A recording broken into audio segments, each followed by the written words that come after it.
A 4-year-old unlocks a billionaire's vault and finds something that shouldn't be there.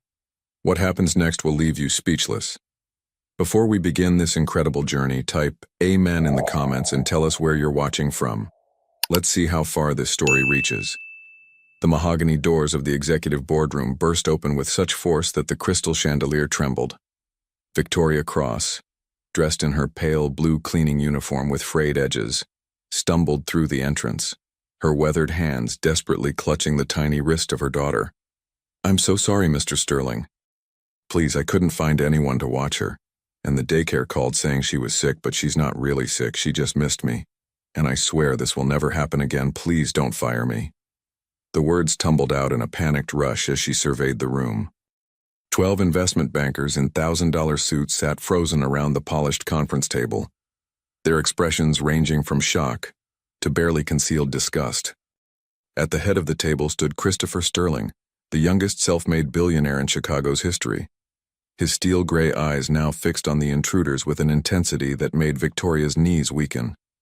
"Mrs. Cross." His voice was ice wrapped in silk. "I'm in the middle of closing a $200 million acquisition. Does this look like bring your daughter to work day to you?"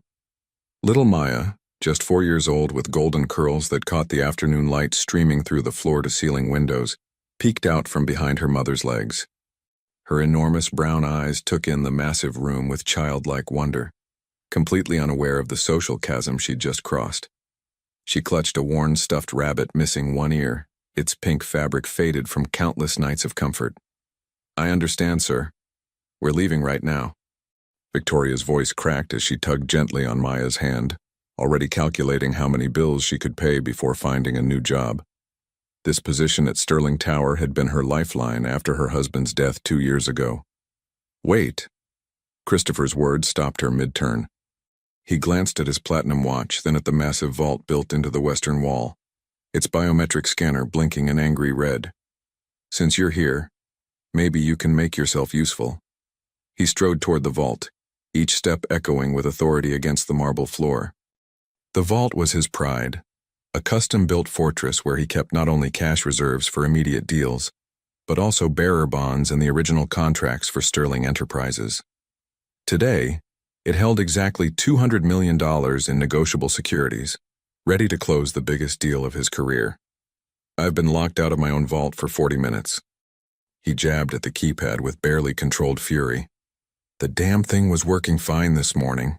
Tech support can't get here for another hour, and these gentlemen," he gestured toward the investors, "need to catch a flight to Tokyo in 90 minutes. Without those securities, this deal dies.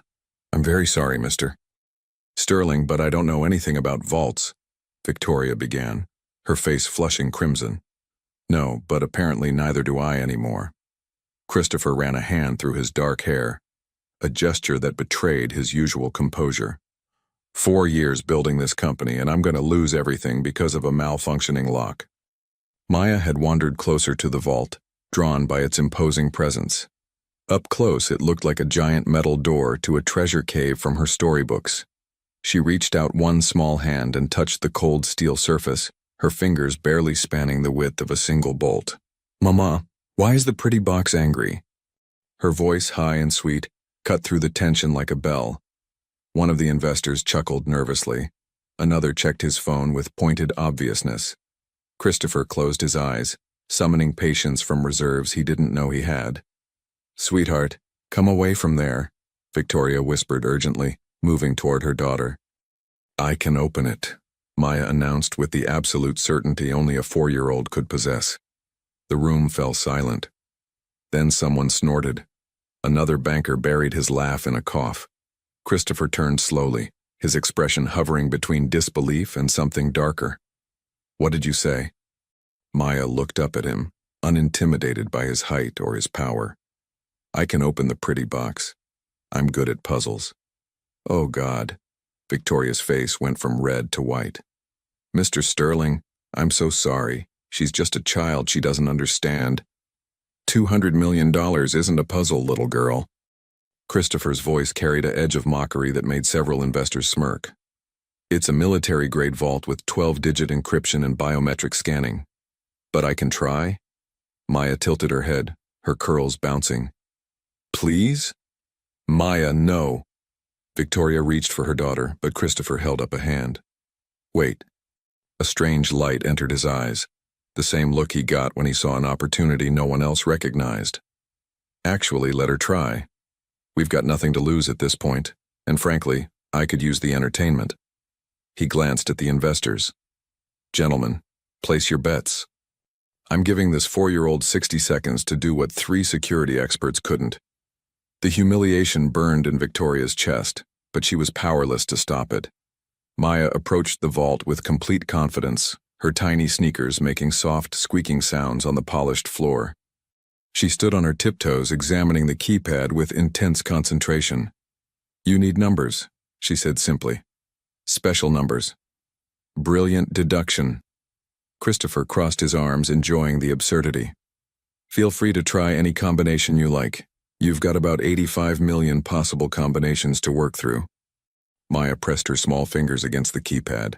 She hummed softly to herself, a habit she had when concentrating, and began to push buttons with deliberate care.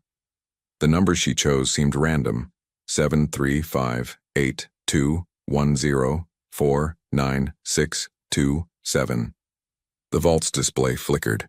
Everyone expected another angry red flash. Instead, it turned green.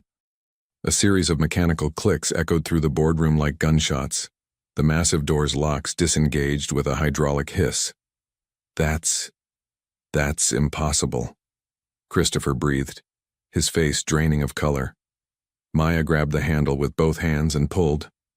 The vault door, weighing over 3,000 pounds, moved on perfectly balanced hinges. It swung open slowly, revealing the dark interior stacked with security boxes, and everyone saw it at the same moment. Inside the vault, wedged between 2 filing cabinets and covered with his own jacket, was a small boy. His face was streaked with tears, his eyes wide with terror and relief. He couldn't have been more than 7 years old. Daddy! The boy's voice was hoarse from crying. Christopher's heart stopped. The blood drained from his face so quickly he swayed on his feet. Tyler! Tyler! He lunged forward, pushing past the stunned investors, and dropped to his knees.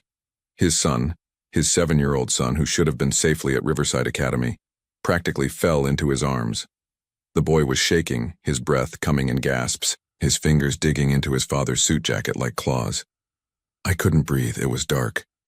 I called for you. Tyler sobbed against his father's chest, the words barely coherent. He said you'd find me. He promised you'd find me. Who? Christopher's voice was steel beneath the fear.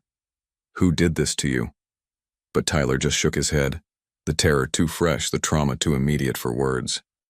Victoria had already pulled out her phone, dialing 911 with trembling fingers. The investors sat frozen, their business deal forgotten in the face of something far more sinister. Maya walked up to the sobbing boy and, with the fearless compassion of the very young, offered him her beloved rabbit. Don't cry, she whispered. The pretty box let you go. Christopher looked up at the 4-year-old girl who had just saved his son's life.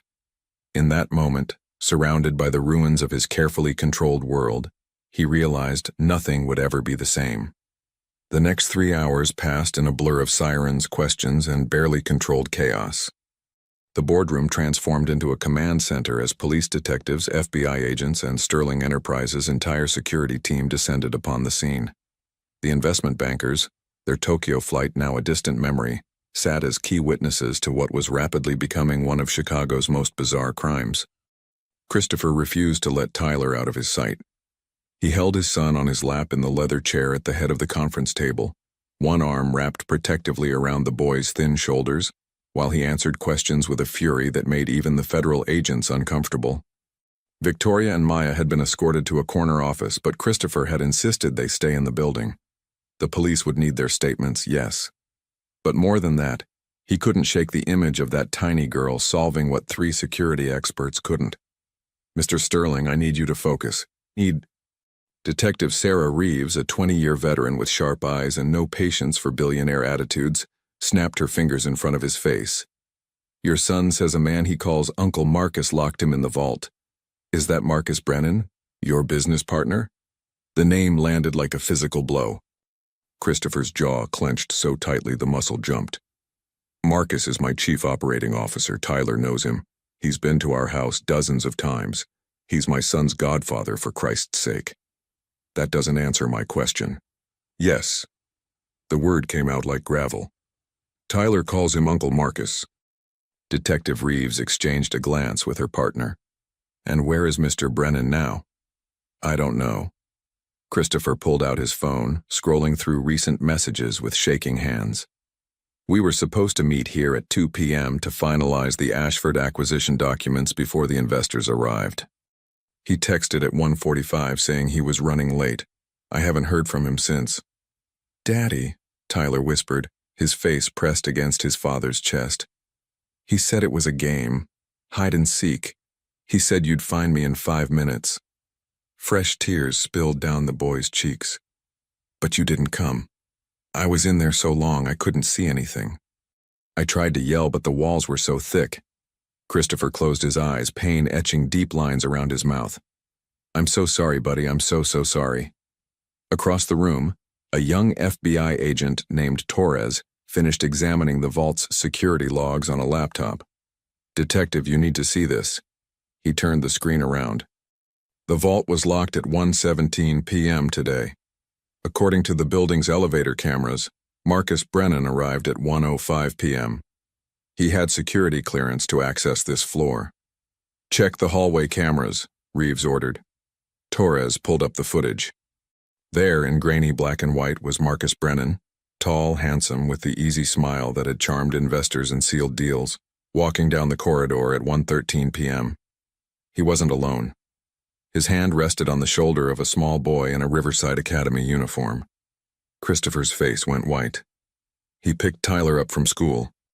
I got a call from the attendance office at 2:30 saying Tyler never showed up for afternoon classes, I thought. His voice cracked. I thought it was a mix-up, some administrative error. It wasn't. Reeves's tone was grim. Check with the school. I want to know exactly how Brennan got authorization to remove the child. Another agent made the call. The answer came back within minutes. School says Brennan presented what appeared to be a medical appointment authorization with Mr. Sterling's digital signature. They verified the signature against their records. It matched. They released Tyler into his care at 12:50 p.m. He forged my signature. Christopher's voice was hollow. He had access to all my documents, my digital files. He could have copied my signature from 1,000 different sources. That explains why the school didn't call earlier, Reeves noted. They thought Tyler was at a legitimate appointment. By the time they realized he never returned, it was already past 2 p.m. She turned back to Christopher. Mr. Brennan used his access to bring your son here, lock him in your vault, and ensure you couldn't access your own funds in time for the biggest deal of your career. The question is, what did he plan to do once you missed the deadline? The answer came 15 minutes later when Sterling Enterprises' general counsel, Patricia Hayes, burst into the boardroom with her own laptop. Christopher, you need to see this. Now. She pulled up an email chain, her hands shaking with rage. Marcus sent this to the Ashford Group's attorneys 20 minutes ago. He claims you've been embezzling company funds. He's provided what looks like years of falsified financial records. He's offering to buy them out directly, assuming control of Sterling Enterprises in a hostile takeover, and he's positioned himself as the ethical alternative to you. The room erupted. Investors shouted questions. Detectives barked into radios. Christopher sat perfectly still, his mind working through the betrayal with mechanical precision. Marcus hadn't just attacked him. He'd tried to steal everything Christopher had built. The company, the reputation, the future. And he'd used Tyler as a bargaining chip. Agent Torres spoke up again, his voice cutting through the chaos. Mr. Sterling, there's something else. We found evidence that Brennan accessed the vault security system last week during routine maintenance. He disabled the emergency override protocols, the ones that would have allowed you to reset the code remotely or use the master bypass. Christopher's blood ran cold. That's why the security experts couldn't open it. He sabotaged the failsafes. Exactly. He wanted to ensure that once that vault was locked, only someone with the exact 12-digit code could open it. Torres paused. Which brings us to the question, How did a 4-year-old crack it? Detective Reeves pulled up the code on her screen. 7358210499627. Mr. Sterling, you told us the code changes every 72 hours based on an algorithm tied to your company's financial data. But this code, she pointed to the sequence. Your security team just confirmed something interesting. This isn't the algorithm-generated code that should have been active today. Christopher's head snapped up. What? The algorithm-generated code for today was completely different. Someone manually overwrote it. She turned the laptop toward him. According to the system logs, Marcus Brennan manually changed the vault code at 9:47 a.m. this morning, just hours before he brought Tyler here. He replaced the random code with this specific sequence. But why would he do that? Patricia asked, confused. If he wanted to lock Christopher out, why not just use an impossible random code? Agent Torres had been working on his own laptop. He looked up with grim understanding. Because he needed Tyler to be found eventually. Look at this sequence, 735. That's Tyler's birthday, July 3rd, and 58. That's Mr. Sterling's birthday, May 8th. The rest are reversed or modified family dates. Christopher stared at the numbers, his mind reeling. He used our family dates? Think about it, Torres continued. Brennan's plan wasn't just to make you miss the meeting. It was to destroy you psychologically. He wanted you to eventually get into that vault, maybe hours later, maybe the next day, and find your traumatized son. He wanted you to live with the knowledge that Tyler was there the whole time, that you failed to save him during those crucial hours. The guilt, the trauma, the public perception of a father who couldn't protect his own child while investors waited. It would have broken you completely. But he couldn't make the code too obvious, Reeves added. If you'd figured it out immediately, Tyler wouldn't have been in there long enough to be truly traumatized. So he used family dates in a complex pattern, something you might eventually recognize, but not quickly. He miscalculated.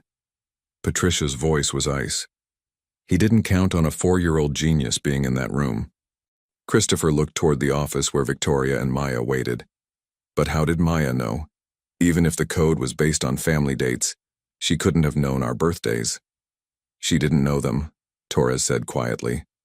According to her statement, she didn't use logic or knowledge, she used pattern recognition.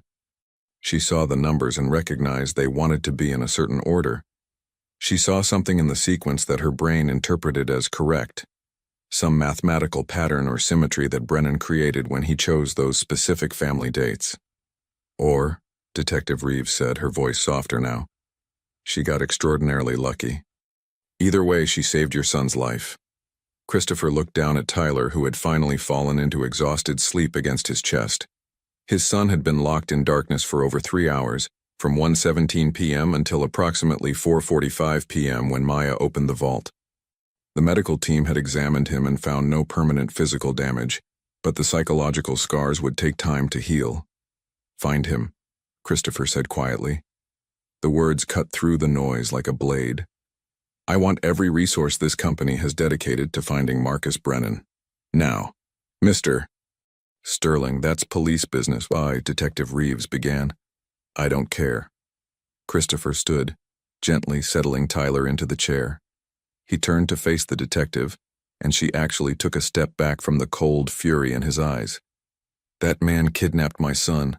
He sabotaged my security systems. He tried to destroy my life's work. He used my trust, my friendship, my family against me. So yes, I'll cooperate fully with your investigation. But I'm also going to use every legal resource at my disposal to make sure he never sees daylight again. A junior police officer entered the room, slightly out of breath. Detective Reeves, we found something. There's a storage unit rented under Brennan's name in Oak Park, paid in cash for 6 months starting 3 weeks ago. Everyone in the room understood the implication. Marcus had been planning this for weeks, maybe months. This wasn't a crime of opportunity. It was premeditated, calculated betrayal. As the police mobilized, Christopher walked to the corner office where Victoria and Maya waited. The woman stood immediately, her posture defensive, ready for judgment. Maya sat in an oversized chair, swinging her legs and humming the same tune she'd hummed while opening the vault. Mrs. Cross. Christopher's voice was different now, softer, stripped of its earlier arrogance. "I owe you an apology." Victoria blinked in surprise. "Sir? I humiliated you today. I mocked your daughter. I treated you both as less than." He crouched down to Maya's level, meeting those enormous brown eyes. "Young lady, do you know what you did today?" Maya stopped humming. "I opened the pretty box. You saved my son's life." Christopher's voice was thick with emotion. Tyler couldn't breathe in there. Another few hours and he could have suffered serious harm. He paused, choosing his words carefully. "How did you know the code?" "I didn't know." Maya held up her rabbit. "Mr. Floppy told me the numbers wanted to be in a special order, like when you put puzzle pieces together and they just fit right." Christopher glanced at Victoria, who shrugged helplessly. "She's 4, Mr. Sterling. Sometimes she just sees things differently. She recognizes patterns where other people don't. Her preschool teacher says she's reading at a 2nd grade level, and last month she corrected an engineer in the lobby about how the elevator worked. The numbers were pretty," Maya added. "They looked like they were holding hands in the right way." Christopher stared at the child, then at the sequence still displayed on his phone. 7 to 3, 5, 8, 2, 1, 0, 4, 9, 6, 2, 2, 7. Marcus had chosen those numbers deliberately, weaving family dates into a code meant to torment. But Maya had seen something else in them, some pattern or symmetry that spoke to her unique mind. "That's impossible," he whispered. "Or miraculous, I'm not sure which." "Maybe both," Victoria said quietly. A strange suspicion formed in Christopher's mind, but before he could pursue it, Detective Reeves appeared in the doorway. "Mr. Sterling, we need Mrs. Cross and her daughter to make formal statements. They're material witnesses now."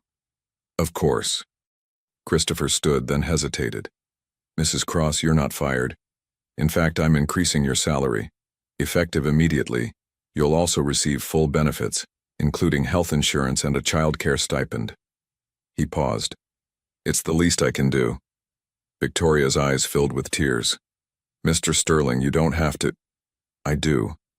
His tone left no room for argument. "You and your daughter will be taken care of, that's a promise." As they left to give their statements, Christopher returned to the boardroom. Tyler had fallen asleep in the chair, exhausted from trauma and tears. The boy looked so small, so vulnerable. Christopher brushed the hair from his son's forehead with infinite gentleness. "Mr. Sterling," Patricia approached cautiously. "The Ashford Group is demanding answers. Marcus's accusations are already leaking to the press. We need to control this narrative before—" "Let them talk!" Christopher's voice was steel. "Get our forensic accountants to prove those records are fake. Send our evidence to the FBI and the SEC. And Patricia?" He looked up at his attorney. "I want Marcus prosecuted to the fullest extent of the law, every single charge." "Consider it done." As night fell over Chicago, Marcus Brennan's face appeared on every news channel. The hunt had begun. But in the executive boardroom of Sterling Tower, surrounded by the ruins of trust and the beginning of something new, Christopher held his sleeping son and thought about a 4-year-old girl who saw numbers as something pretty. A girl who'd unlocked more than just a vault today. She'd unlocked the truth that would change everything. The storage unit in Oak Park yielded exactly what the police expected and what Christopher dreaded. Evidence of months of meticulous planning.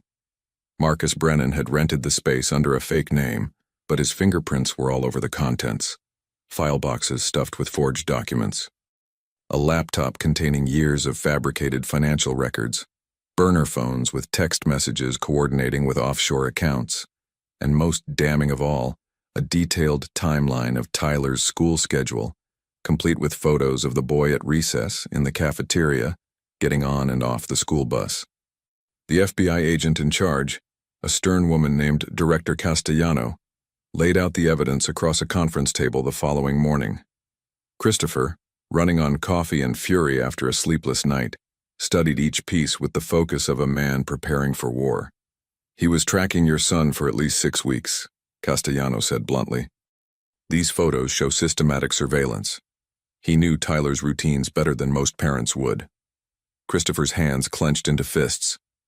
Marcus has known Tyler since he was born. He didn't need surveillance. I gave him access to everything, my home, my business, my family. God, I was so stupid. You trusted someone you considered a friend. That's not stupidity, Mr. Sterling, it's humanity. Castellano pulled up another file on her tablet. What I need to understand is motive. Your company is successful, yes, but why go to these extremes? Why not just quit and start his own firm? Because Marcus doesn't want a piece of the pie, Patricia Hayes interjected from across the table. He wants the whole bakery. Sterling Enterprises isn't just valuable. It's positioned to dominate the commercial real estate market in 3 major cities within the next 18 months. Our upcoming merger with the Ashford Group would make us the 5th largest development company in the country. Christopher nodded grimly. The Ashford deal wasn't just about money. It was about securing contracts with the city for the Riverside Development Project, $12 billion over 10 years. Marcus knew that if he could discredit me, take over the company, and present himself as the savior who cleaned up the mess, he'd have the Ashford Group and the city contracts. He'd be worth billions. And all he had to do was make you miss one meeting, Castellano observed. By locking your son in your vault, he ensured you couldn't access the securities needed for the deal. But more than that, he wanted to break you psychologically. The school would eventually realize Tyler was missing. You'd panic. And by the time you found him traumatized in your own vault, using a code made from your family's birthdays, you'd be destroyed emotionally. The investors would lose confidence in a man who couldn't even protect his own child. Meanwhile, he'd swoop in with his fake evidence and his ethical alternative. Except he didn't count on Maya, Patricia added quietly. The name hung in the air. Christopher had thought of little else since yesterday. A 4-year-old child had unraveled a plot that should have been foolproof. She'd opened a vault using a code that Marcus had specifically designed to be solvable only by someone who knew the Sterling family intimately, never imagining that a janitor's daughter with an extraordinary gift for pattern recognition would be in that room at that exact moment. Speaking of which, Castellano said, we need to talk about that vault code. We confirmed that Brennan manually overwrote the algorithm yesterday morning with a sequence based on family dates. But even knowing that, it's extraordinary that the girl solved it so quickly. Christopher was quiet for a moment. Maya sees patterns differently than other people. Her mother says she's always been like that, solving puzzles that shouldn't be possible for her age, recognizing connections that adults miss. Marcus created a code meant to torment me, but to Maya, it was just numbers that wanted to be in a certain order. Remarkable child, Castellano said. You're lucky she was there. Luckier than I deserved to be. Christopher's voice was heavy with emotion. I treated Victoria and Maya terribly before all this happened. I was arrogant, dismissive, cruel. And then this 4-year-old child saved my son's life. Then how did a 4-year-old girl solve it? Castellano asked. Christopher looked up, meeting her eyes. Because sometimes grace comes from the most unexpected places. And sometimes the people we dismiss as insignificant turn out to be the ones who save us. The FBI director studied him for a long moment, then nodded. All right. Here's where we are. Marcus Brennan is now officially wanted for kidnapping, child endangerment, fraud, forgery, and conspiracy. We've frozen his bank accounts and issued warrants for his arrest. His face is on every news channel and social media platform. He can't hide forever. How long? Christopher's voice was tight. Hours, maybe days. He's smart, but he's not invisible. We'll find him. As the meeting concluded, Christopher's phone buzzed with a text from Tyler's pediatrician. The boy was physically fine but emotionally fragile. Nightmares, separation anxiety, a fear of dark spaces that would require therapy to overcome. The doctor recommended that Christopher take time off work to be with his son during recovery. Time off. The concept was foreign to Christopher Sterling, the man who'd built an empire by working 18-hour days and sleeping 4 hours a night. But as he looked at his phone, at the photo of Tyler's frightened face that the police had sent him as evidence, he knew what he had to do. He called his assistant. Clear my schedule for the next 2 weeks. Everything. Board meetings, investor calls, all of it. Patricia can handle urgent matters. I'm taking my son home. Then he made another call. one that surprised even him. "Mrs. Cross, it's Christopher Sterling. I hope I'm not calling too early." He glanced at his watch, 7:30 a.m. She'd probably been up for hours. "I wanted to check on Maya. The police interview yesterday must have been overwhelming for her." Victoria's voice was cautious on the other end. "She's okay, Mr. Sterling. She thinks the police officers were friendly. She asked if she could visit the boy from the pretty box to make sure he's not sad anymore." Christopher closed his eyes, emotion threatening to overwhelm him. "Actually, that's why I'm calling. Tyler hasn't left my side since yesterday. He's scared of everything. Doors, locks, even his own bedroom closet. His therapist suggested that seeing Maya again, talking to her, might help him process what happened. She saved him. He remembers that." There was a long pause. "You want Maya to visit your son?" "I want to thank her properly, and I think they might be able to help each other." Christopher hesitated, then added, "I'm not good at this, Mrs. Cross. I'm good at business, at closing deals, at reading markets. But helping my traumatized 7-year-old, I'm out of my depth."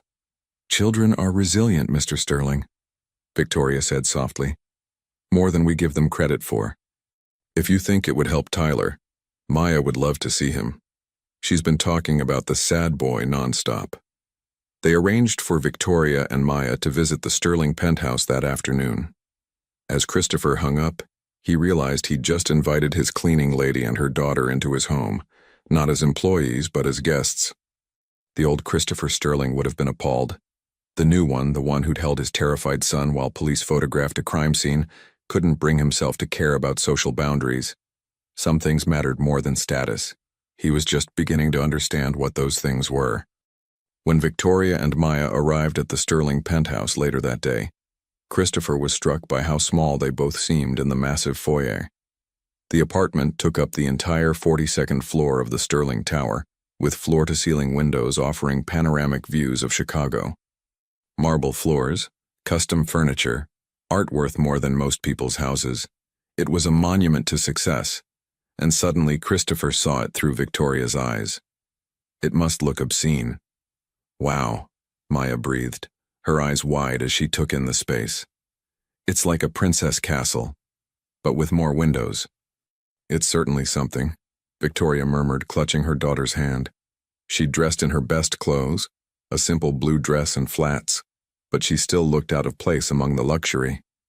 "Tyler's in his room," Christopher said, gesturing down the hall. "He's been asking about you, Maya. He wants to thank you." Maya skipped ahead without hesitation, her earlier shyness completely gone. Christopher and Victoria followed at a slower pace. "Mrs. Cross," Christopher began, then stopped. "May I call you Victoria?" "Of course, Mr. Sterling." "Then please, call me Christopher. After what your daughter did, I think we're past formalities." Tyler's room was exactly what you'd expect for a wealthy 7-year-old. Shelves packed with books and toys, a custom bed shaped like a race car, posters of superheroes on the walls. But the boy himself sat huddled on his bed, his arms wrapped around his knees, looking very small and very scared. Until he saw Maya. "You came." Tyler's face lit up with the first genuine smile Christopher had seen since the vault. "I wanted to say thank you for opening the box, for saving me." Maya climbed onto the bed with the easy confidence of the very young. "You don't have to be scared anymore. The pretty box isn't going to close again." "How did you know how to open it?" Tyler asked, his voice filled with wonder. Maya shrugged. "I just listened. The numbers wanted to be in a special order, so I put them there." The adults watched in silence as the two children talked. Tyler explained what had happened, how Uncle Marcus had said they were playing hide-and-seek, how the vault door had closed and wouldn't open, how dark and quiet and scary it had been. Maya listened with the serious attention only children can give, and then she offered him her precious rabbit. "Mr. Floppy stays with me when I'm scared," she said.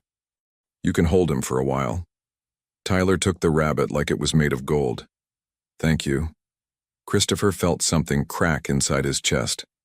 He'd spent 7 years giving his son everything money could buy, but he'd never seen the boy look at any of it the way he looked at that worn, one-eared stuffed rabbit. It was a gift given freely without expectation, From someone who had almost nothing to someone who had everything. "They're going to be okay," Victoria whispered beside him. "Children forgive faster than we do. They heal faster too." "I hope you're right." Christopher watched his son smile, really smile, for the first time in 24 hours. "Victoria, I need to ask you something. It's going to sound strange." "All right." Maya opened an impossible lock. She solved a puzzle that sophisticated computers can't predict. She sees patterns that don't exist. He turned to face her. "Has she always been like this?" Victoria's expression became guarded. "Maya is special. She always has been. She learned to read when she was 3. She corrects adults when they're wrong about things. Her preschool teachers say she's gifted, but they don't really understand how much." She paused. "People get uncomfortable around children who are too smart. They think it's not normal. So I've learned to downplay it, to keep Maya out of the spotlight." "I'm not uncomfortable," Christopher said quietly. "I'm amazed, and I'm grateful, and I'm wondering if there's more I can do to help her. A child with that kind of gift shouldn't be limited by circumstances." "Mr. Sterling, Christopher, we're managing fine." "Are you?" He met her eyes steadily. "You work 12-hour night shifts cleaning office buildings. You can't afford proper childcare. You told the police you've been one unexpected bill away from losing your apartment for the past 6 months. And your daughter, who is clearly exceptional, is in a preschool program that doesn't challenge her because it's all you can afford." Victoria's cheeks flushed. "We're doing the best we can." "I know you are. That's not what I'm saying." Christopher ran a hand through his hair, searching for the right words. "Your daughter saved my son's life. She saved my company. She exposed a criminal who would have destroyed everything I've built. I want to help you, not out of obligation, but because it's the right thing to do.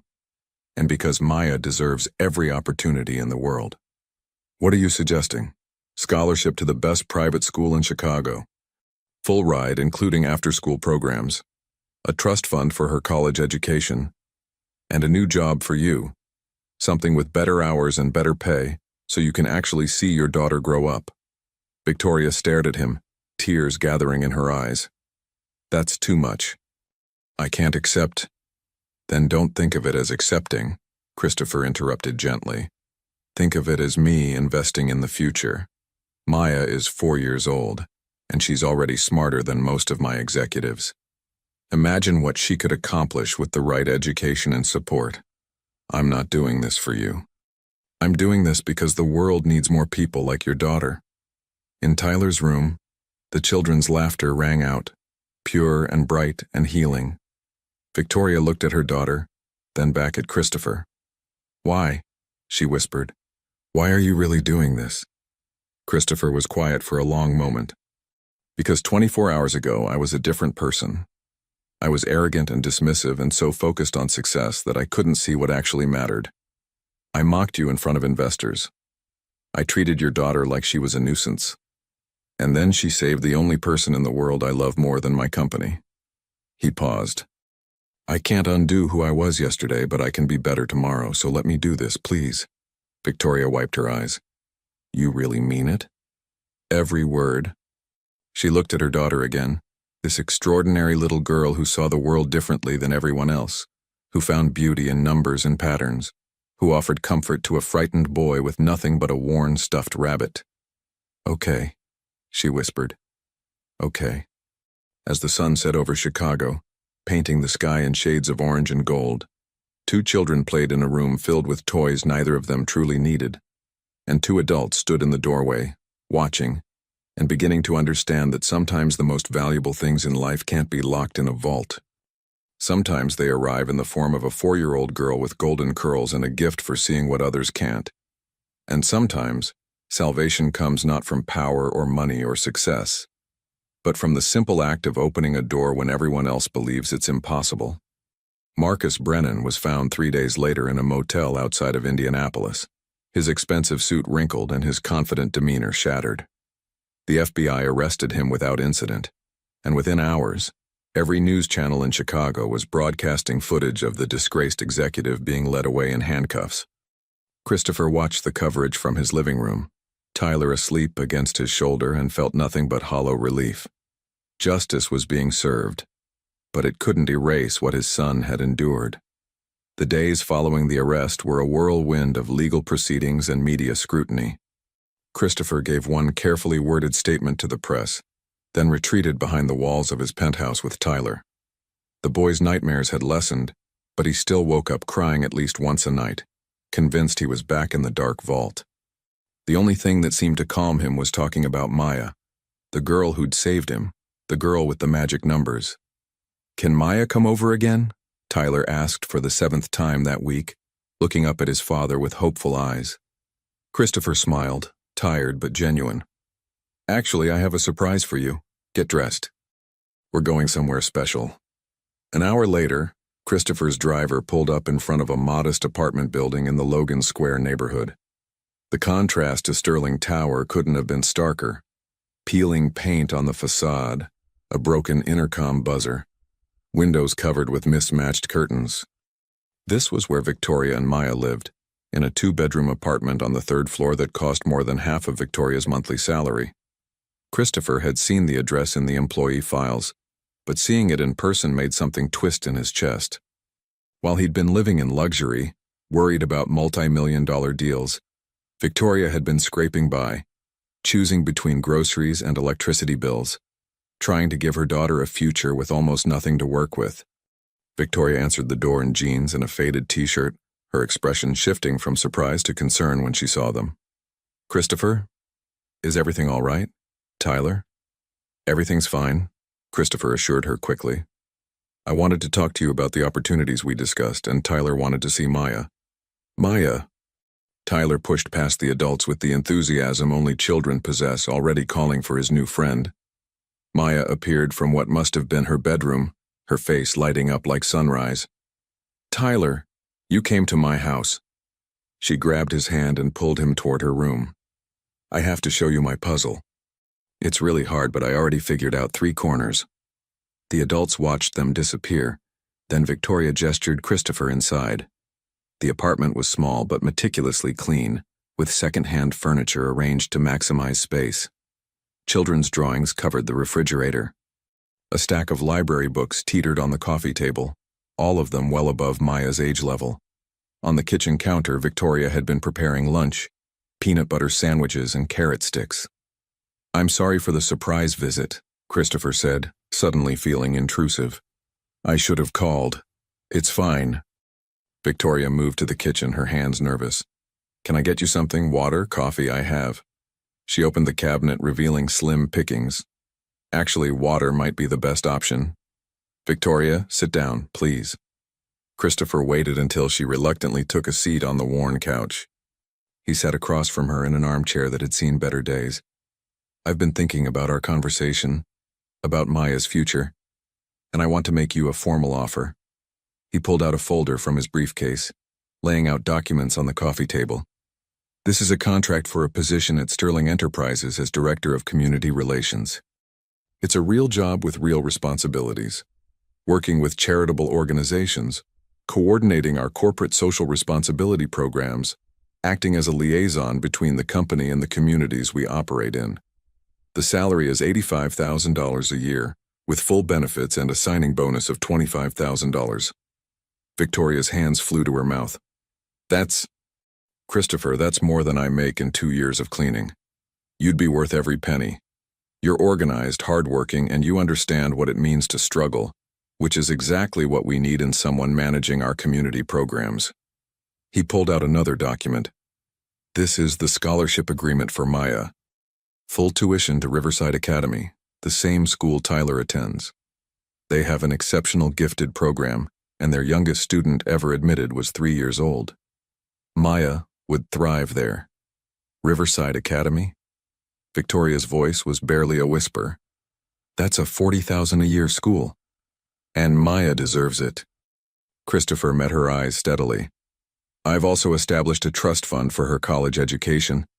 It's not accessible until she turns 18, but it will ensure she can attend any university in the country without worrying about costs." Tears streamed down Victoria's face. She tried to speak several times, but emotion choked the words. Finally, she managed. Why are you doing this, really? Nobody just gives away this much without wanting something in return. Christopher leaned back, considering his answer carefully. 3 weeks ago, if you'd asked me about charity, I would have talked about tax deductions and positive PR. I donated millions to causes I never bothered to understand because it made Sterling Enterprises look good. I was generous with money, but stingy with empathy. He paused, his voice roughening. Then your 4-year-old daughter saved my son's life, and I realized I've been living in a bubble. A golden, luxurious bubble where I convinced myself that success meant having more than everyone else. From Maya's room, the sound of children's laughter drifted out, pure and uncomplicated. Tyler hasn't laughed like that since before the vault, Christopher continued. Every therapist I've consulted says trauma takes time to heal, that we need to be patient. But Maya walked into his room, handed him a stuffed rabbit, and told him he didn't need to be scared anymore. And somehow he believed her. Christopher's eyes grew distant. Your daughter has a gift, Victoria. Not just for numbers or puzzles, but for seeing what people need. That's rare. That's precious. And if I can help her develop that gift into something extraordinary, then maybe I can be more than just another billionaire who writes checks and feels good about himself. Victoria wiped her eyes with shaking hands. I don't know what to say. Say you'll accept the job. Say you'll let Maya go to Riverside Academy. Say you'll give me the chance to be better than I was. Christopher smiled slightly. And say you'll let Tyler have a friend who doesn't care that his father is wealthy. Because I think they need each other. Before Victoria could respond, Maya and Tyler burst back into the living room, their faces flushed with excitement. Mama, Tyler says his school has a library with 10,000 books. Maya's eyes were enormous. Can you even imagine? 10,000. And Maya says she can teach me how to see patterns in numbers, Tyler added, bouncing on his toes. She says math is like music if you listen, right? Christopher and Victoria exchanged glances, both fighting smiles. Well, Victoria said slowly, looking at her daughter's hopeful face. What if I told you that you might be going to Tyler's school? Maya froze. Really? The one with 10,000 books? Really? Victoria's voice cracked with emotion. Mr. Sterling has offered you a scholarship. Maya processed this for approximately 3 seconds before launching herself at Christopher with a hug that nearly knocked him out of the chair. Thank you. Thank you. Thank you. I promise I'll read every single book.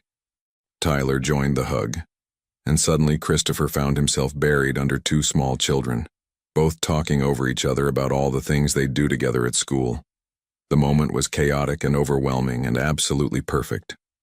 Over the children's heads, Victoria mouthed, "Thank you." Christopher nodded, his throat too tight for words. He'd negotiated billion-dollar deals without breaking a sweat, but this act of simple human kindness, left him completely undone. Later, as they prepared to leave, Maya insisted on giving Christopher a drawing she'd made. It was a crayon picture of a tall man in a suit, a little boy, and 2 girls, one bigger than the other, all holding hands in front of a building covered in windows. That's you and Tyler, Maya explained, pointing to the figures. And that's me and Mama. We're all together at the pretty building. It's beautiful, Christopher said, and meant it. He folded the drawing carefully and tucked it into his jacket pocket. I'll keep it safe. As they drove back to Sterling Tower, Tyler cluttered with excitement about having Maya at his school. Christopher pulled out his phone. He had one more call to make. Patricia, it's Christopher. I need you to draft a new corporate policy. Effective immediately, Sterling Enterprises will be conducting an audit of all employee compensation, especially for our facilities and maintenance staff. Anyone working full-time for this company should be paid a living wage with full benefits. I don't care what it costs. Make it happen. His attorney was quiet for a moment. Christopher, the board is going to push back on this. That's a significant expense. Then tell the board they can push back directly to me. His tone left no room for argument. We're a multi-billion-dollar company. We can afford to take care of the people who keep our buildings running.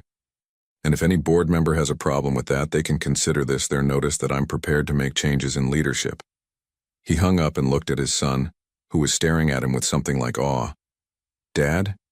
Are you going to help all the people like Maya's mom? I'm going to try, buddy. Christopher ruffled Tyler's hair.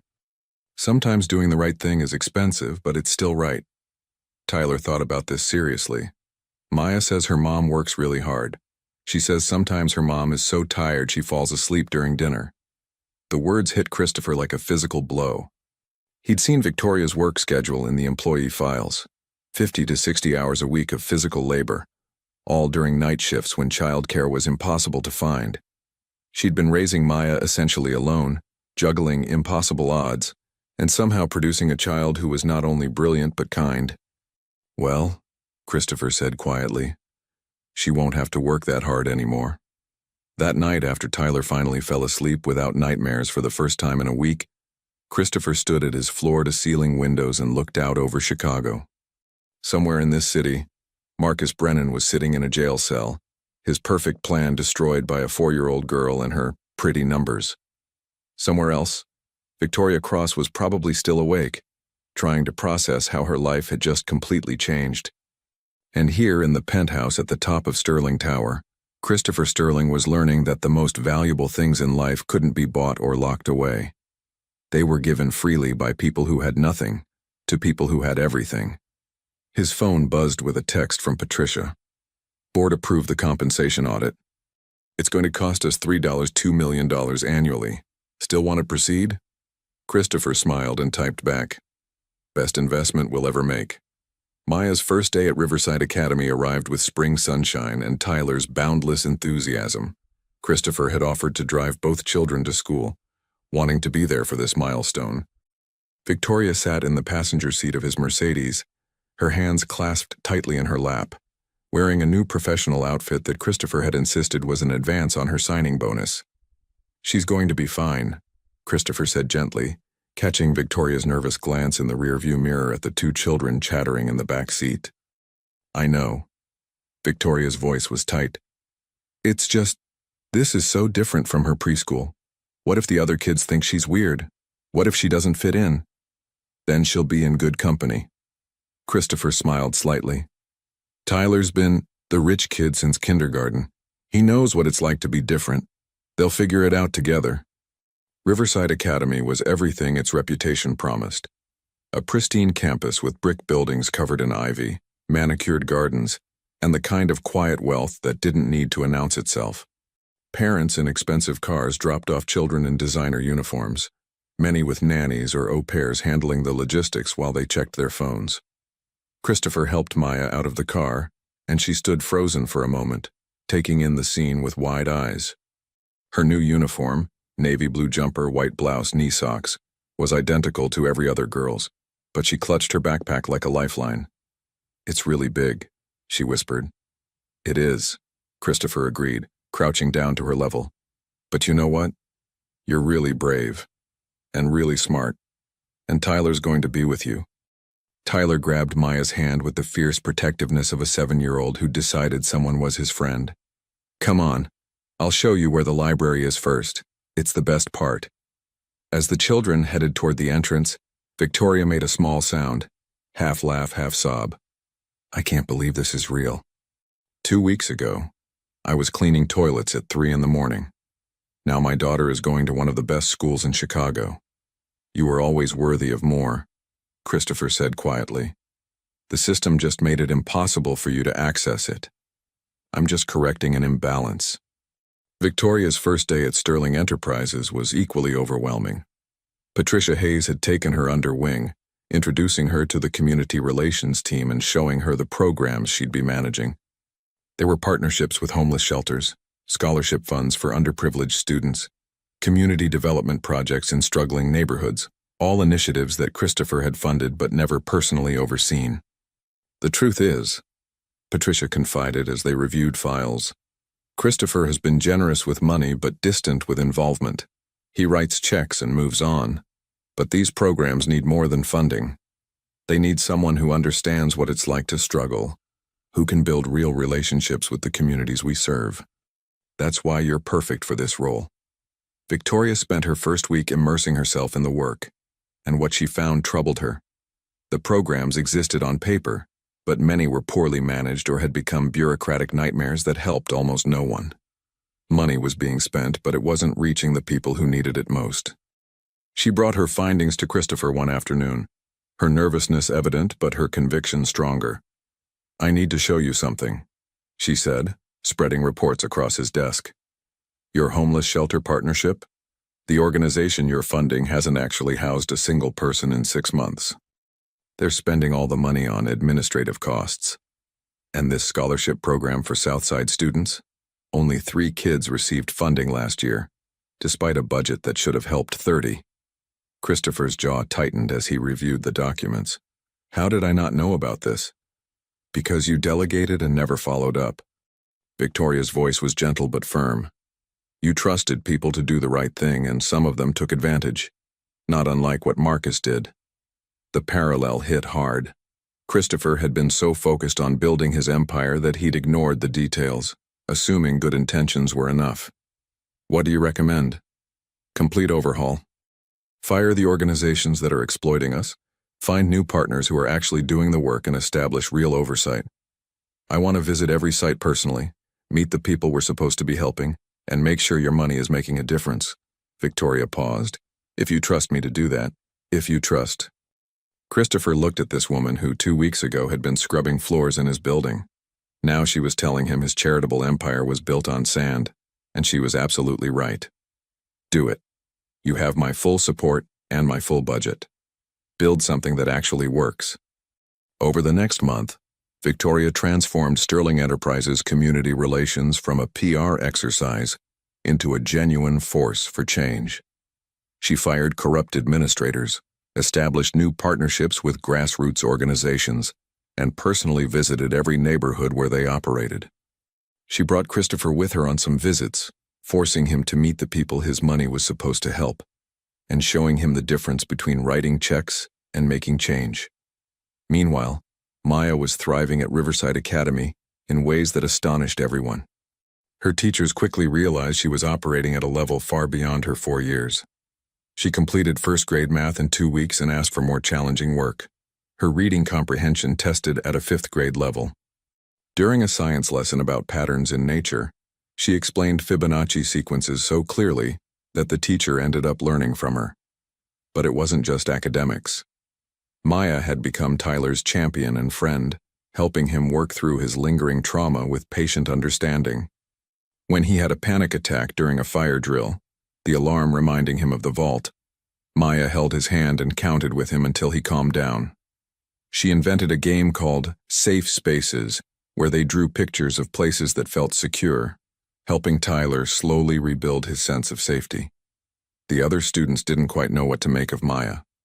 She was younger, smarter, and completely unbothered by social hierarchies.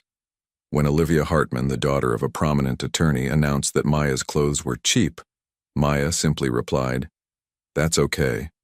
My mom says expensive things break just as easily as cheap ones, and kindness costs nothing at all." Olivia's mother, who happened to be picking up her daughter that day, overheard the exchange. She later sought out Victoria at a parent-teacher event. "Mrs. Cross, I wanted to apologize for my daughter's behavior. That comment was unacceptable." Victoria, still adjusting to being in social spaces with Chicago's elite, managed a gracious smile. "Children say thoughtless things sometimes." Maya wasn't hurt. "She's remarkable, your daughter." Mrs. Hartman's voice carried genuine admiration. Olivia came home and said Maya explained quantum physics using crayons and cookies. "My daughter has been in private school since she was 3, and I've never seen her so excited about learning." The conversation marked a shift. The other parents began to see Maya not as the scholarship kid or the janitor's daughter, but as an exceptional child who happened to be enriching everyone around her. Playdates were arranged. Birthday party invitations arrived. Maya was simply becoming part of the community. 6 weeks after Maya's enrollment, Christopher received a call from the school's principal, Dr. Margaret Walsh. "Mr. Sterling, I need to discuss Maya Cross's placement. She's completed our entire kindergarten and first-grade curriculum. She's ready for 2nd grade academically, but socially she's still only 4. We've never had a situation quite like this." They arranged a meeting with Victoria, Dr. Walsh, and the educational psychologist. The discussion revealed what they all already knew. Maya was extraordinary.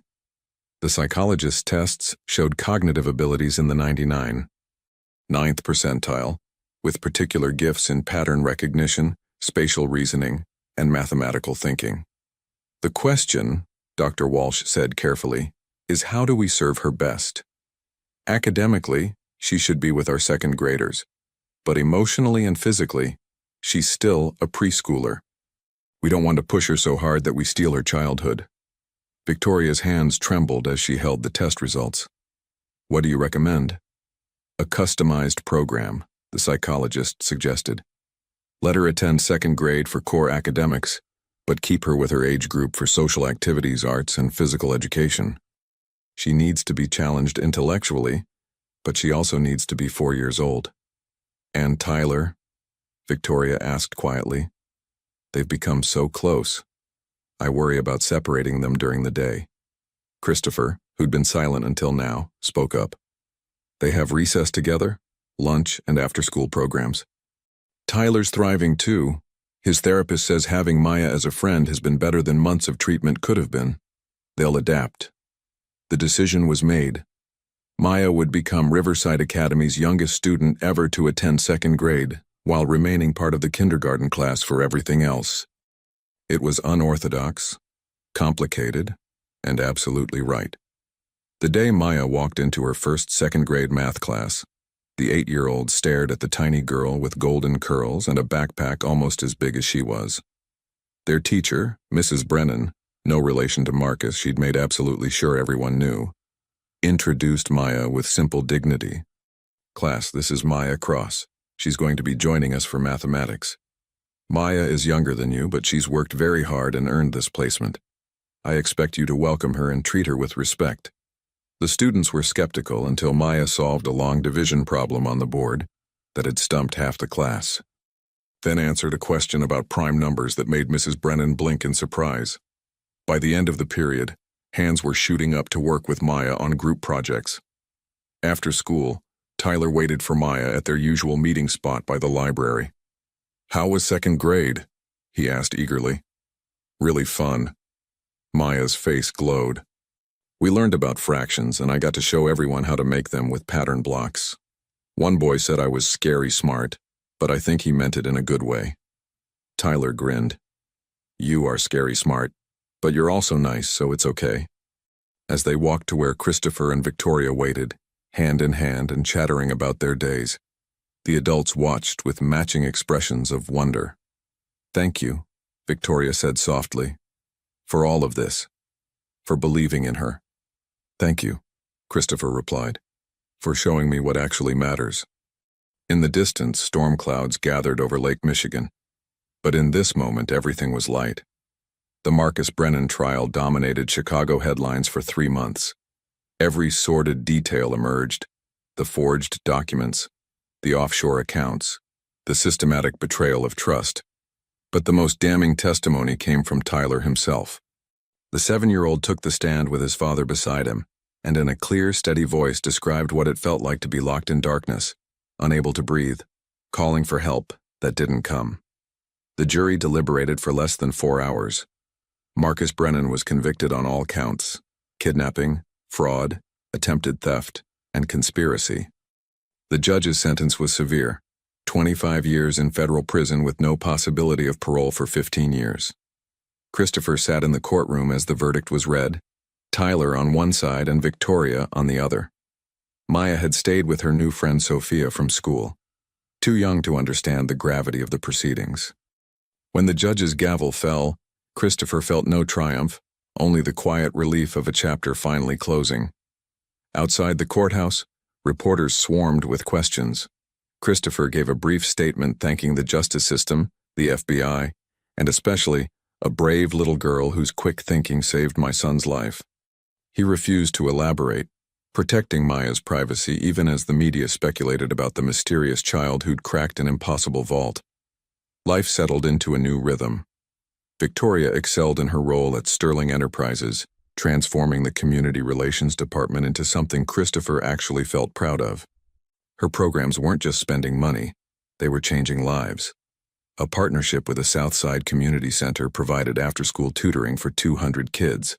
A job training program placed 40 formerly homeless individuals in permanent employment. A scholarship fund she'd redesigned now supported 50 students from underprivileged backgrounds. "You're making me look good," Christopher told her one afternoon as they reviewed quarterly impact reports. Victoria smiled. "I'm making you be good. There's a difference." The comment would have offended the old Christopher Sterling.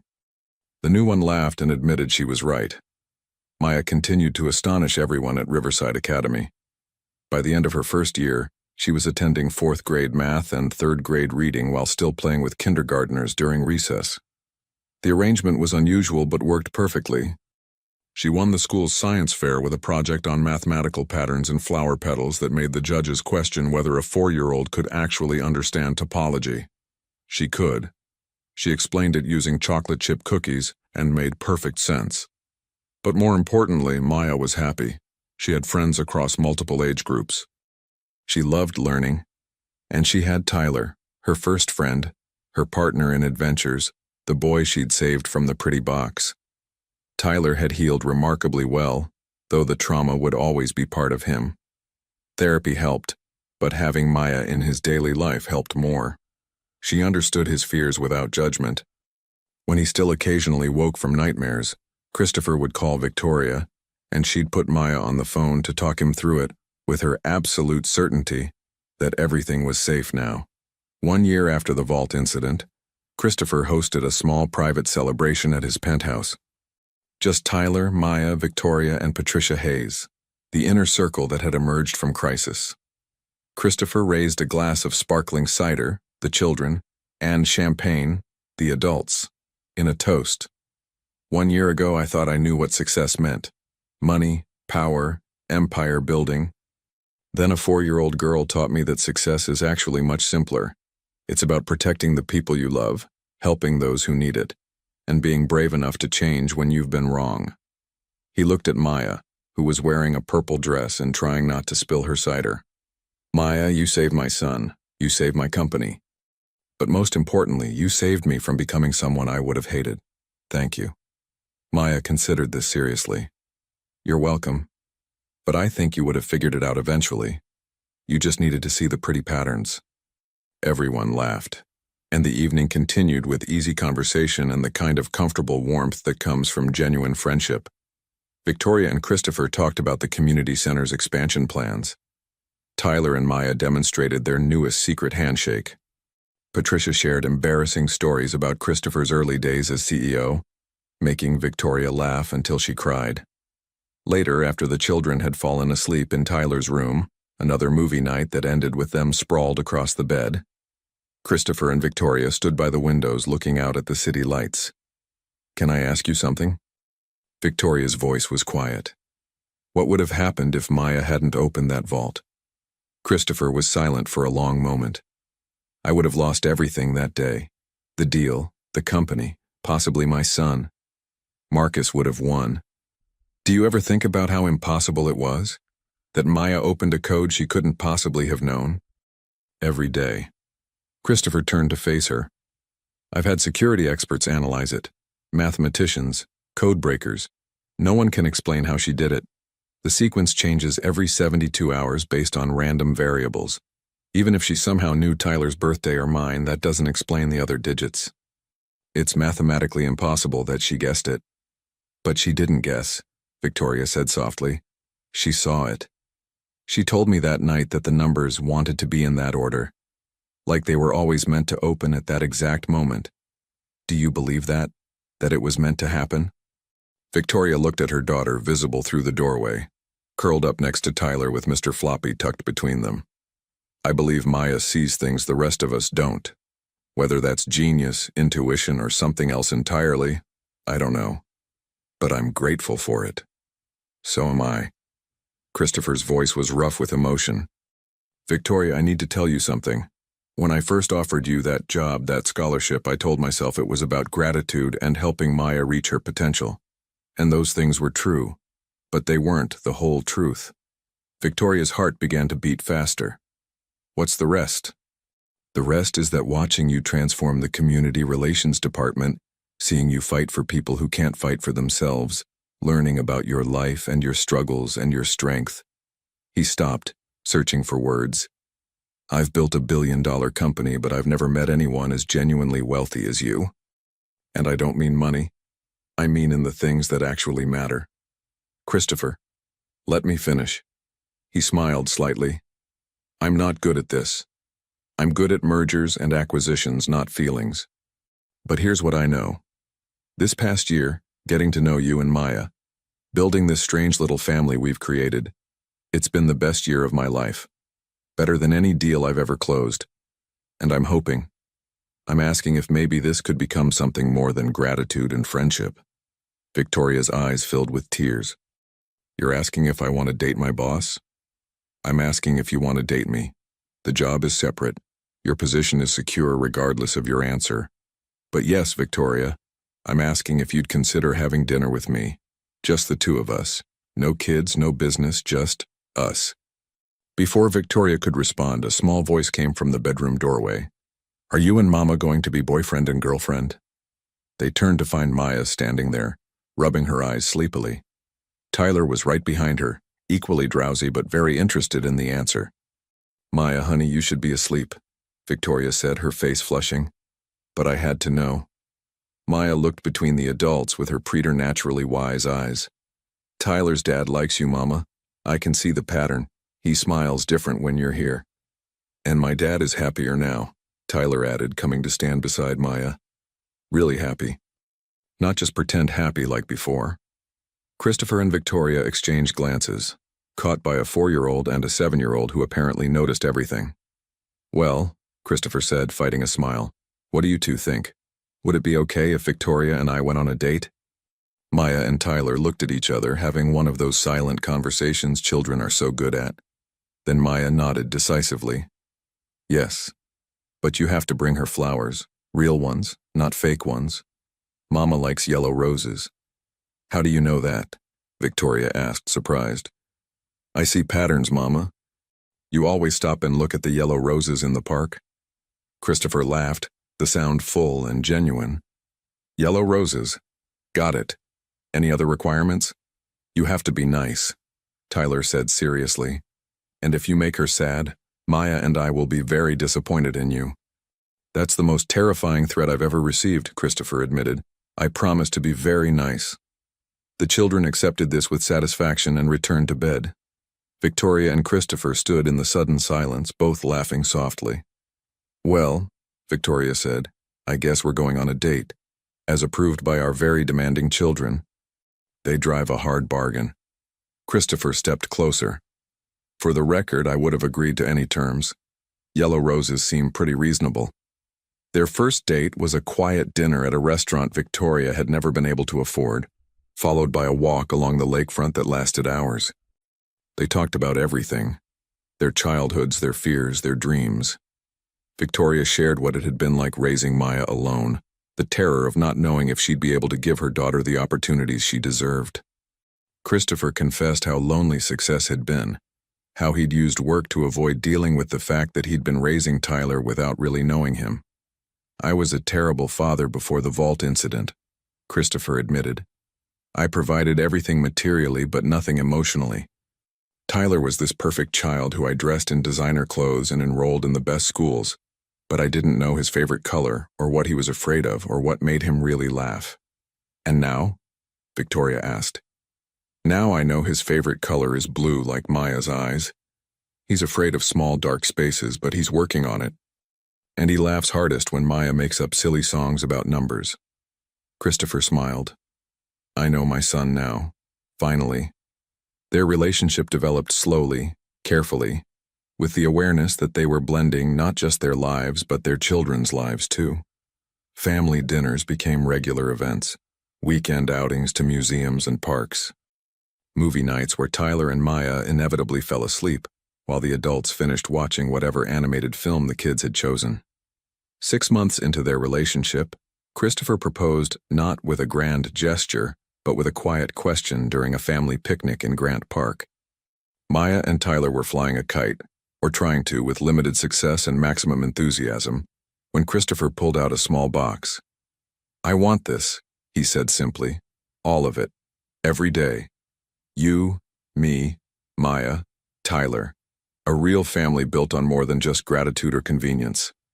I love you, Victoria. I love your strength and your kindness and the way you see the best in people even when they don't deserve it. I love how you've transformed not just my company, but my entire life. Will you marry me?" Victoria looked at the ring, beautiful but not ostentatious, exactly right. Then at the man offering it.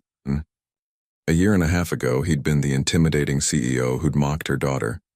Now he was someone who knew her favorite coffee order, who called her after difficult meetings just to hear her voice, who'd learned to braid Maya's hair because Victoria had mentioned she never had time in the mornings. "Yes," she whispered. "Yes, absolutely yes." The children's reaction was predictable and perfect. Maya declared that she'd known all along because the patterns were very clear. Tyler announced he'd always wanted a sister, and also could they get a dog now since they were becoming a real family? Christopher said maybe. Victoria said absolutely not. The debate continued for months and the children eventually won. They got a golden retriever puppy named Fibonacci, or Bonnie for short. The wedding was small and meaningful, held in the Sterling Towers rooftop garden, with only close friends and family attending. Maya was the flower girl and took her duties with intense seriousness, carefully dropping petals in a pattern only she could perceive. Tyler was the ring bearer, and only dropped the rings once. Patricia served as Victoria's maid of honor, having become not just a colleague, but a genuine friend. As Christopher and Victoria exchanged vows, promising to love and honor each other through all the patterns life would bring, their children stood beside them. Two kids who'd met in the aftermath of trauma and built something pure from it. A friendship that had helped heal them both. After the ceremony, during the reception, Maya pulled Tyler aside with a serious expression. "We have to make a promise," she said. "What kind of promise?" "That we'll always take care of each other, even when we're grown up and don't live in the same house anymore. Because you're my best friend, Tyler. You were the sad boy in the pretty box, and now you're my brother. So we have to promise." Tyler, who'd grown 3 inches in the past year and was starting to lose his little kid roundness, nodded solemnly. "I promise. You saved me, Maya. I'll never forget that." They shook hands with the gravity of children making sacred vows, unaware that the adults were watching with tears in their eyes. The years that followed were full of challenges and joy, ordinary moments, and extraordinary ones. Maya continued to astonish everyone academically, graduating high school at 12 and entering MIT at 13 to study mathematics and cognitive science. Tyler grew into a thoughtful young man who studied social work, wanting to help traumatized children the way Maya had helped him. The family spent summer vacations traveling, Christopher having finally learned that experiences mattered more than acquisition. Sterling Enterprises continued to thrive, but under Victoria's influence, it became known not just for profits, but for genuine social responsibility. The company's community programs became a model that other corporations studied and tried to replicate. And sometimes late at night, when the children were grown and living their own lives, Christopher and Victoria would stand by their windows and remember that impossible day when a 4-year-old girl opened a vault she had no business opening and saved more than just a boy's life. She'd saved them all. "Do you ever wonder what would have happened if Maya had been just 5 minutes later that day?" Victoria asked once, years after the events. Christopher pulled her close. "Every single day. And every single day I'm grateful we'll never have to know. Because some locks, once opened, reveal not treasure or secrets, but the possibility of becoming something better than you ever imagined you could be. And sometimes, the smallest hands hold the most powerful keys."